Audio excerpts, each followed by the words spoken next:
Hi, everybody.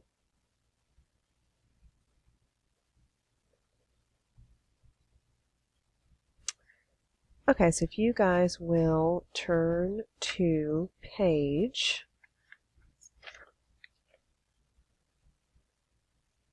4 of your guided notes page for our numbers unit, you'll see the top area that says metric system of measure. And so what we want to do is we just want to go through the metric system idea. This should be review for most of you. But just a brief little bit of history, maybe something that you weren't aware of, is that, sorry for that pause. But anyway, so in 1790, the French Academy of Sciences decided to create a standard system of measurement so that communication across the globe could be a little bit more consistent. And the simple name for that is called the metric system. You might also see the SI units of measure. That'll be something else. And then in 1960, that was adopted by the General Conference on Weights and Measures. And again, the whole purpose of creating this system of measure is so that scientists across the globe could have a standard form of communication and measurement with one another. Why do we use it? Well, number one, it's super easy to use because it's all about just moving the decimal place, left or right, which is a change of 10 each time that occurs. So much simpler than having all the different conversion factors that we have. Like, you got to memorize, there's 12 inches in a foot, and 5,280 feet equals a mile. And it makes it universal whenever you do that. So scientists can share that. All of our industrialized nations can cross-share that information with each other easily. Now, one difference is that the United States still is using the English, system of measure, except when you're dealing with global companies. And I could give you a great example of a company, one local, at least in operation, is John Deere. And at John Deere, the factory workers are trained to be able to read the international system of measure because they don't use the inches and the feet and torque and all that. They use whatever the standard measurements are that are internationally based. So if you're working for a global company, you have to be able to work and measure and use tools dealing with the metric system. All right, so these are the different base units that are associated with the standard or the international system of measure. So for length, we use meters. For mass, we use kilograms. Time, we use second. Temperature is measured in Kelvin. We'll use that next semester when we get to the gas unit. Amount is in moles, and we're going to learn about that here in the next week or two. And then current is measured in amperes, and then luminosity is in candela. So we will, on a regular basis, we will use grams, not kilograms, for our mass. And we will use Kelvin at some point, and we're going to focus on moles here in chemistry. Now, this is something that's kind of neat. So how did they decide what a kilogram weighed?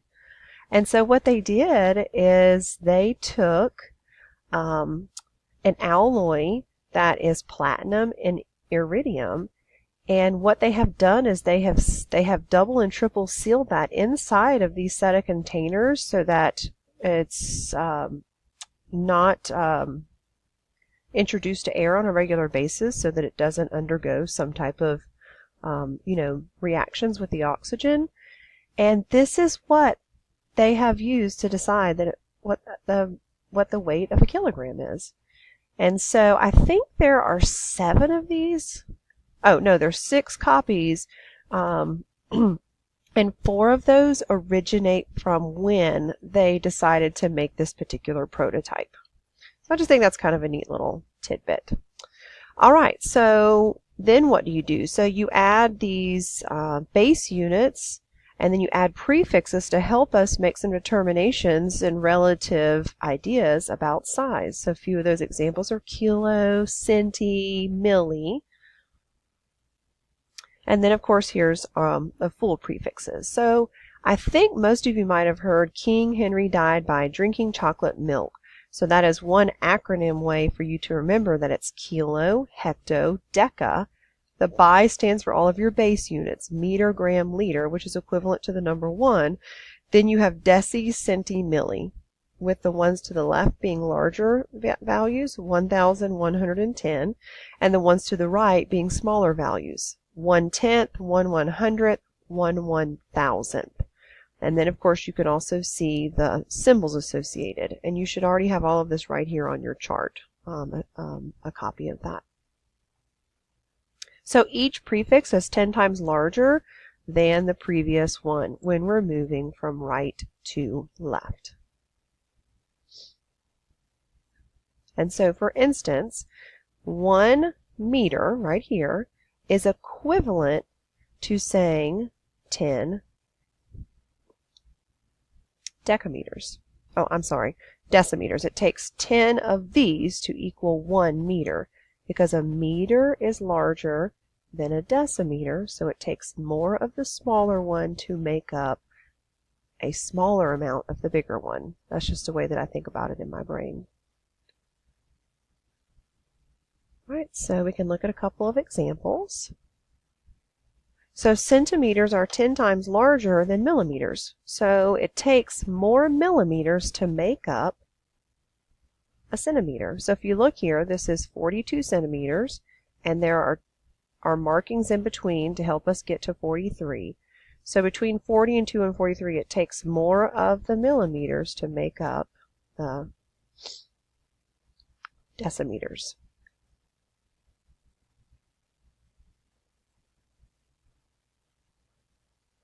Right, remember our acronym. So King Henry died by drinking chocolate milk, with the bi area being our base units, meter, liter, and grams. Okay? So let's do a little bit of practice. Okay, so to change from one metric unit to another, you just simply move the decimal place where it is needed to go. That's pretty easy, and it's either going to go left or right. So if we look right here, we have 25.4 kilometers. Here's a kilometer right here, and we want to know what that means in centimeters. So I'm going to take and move the decimal place as many places as I need to get to that C. So watch this. That's 1, 2, 3, 4, 5 spaces. So if we go right here, here's our decimal place. If I move that 5 spaces, the 4 is one of those. That means I'm going to need 4 zeros after that 4. Do you guys agree? And so that means that for every 25.4 kilometers I have, that's equivalent to 2,540,000 centimeters, which is a little bit of a ridiculous number to work with. Don't you agree? And let's practice one more. Okay. So we have 30 centimeters. We want to know what that means in hectometers. So we're right here, and I've got to go all the way to the H. So that's going to be 1, 2, 3, 4. Now my understood decimal place is right here, so that's going to be 1, 2, 3, 4. That's 2 zeros put in place of prior to the 3, and it becomes 0.0030. These two things are equivalent to one another. Let's do one more. Oh, and sometimes you're going to see the DA for the deca or a DK. So the DA means that I'm dealing with something that is bigger. And we'll deal with a little bit more in class. So we're moving from DA to here. So that means I'm going to the right 1, 2 places. My understood decimal place is here. So 1, 2. That should make that 1,400. All right, thank you.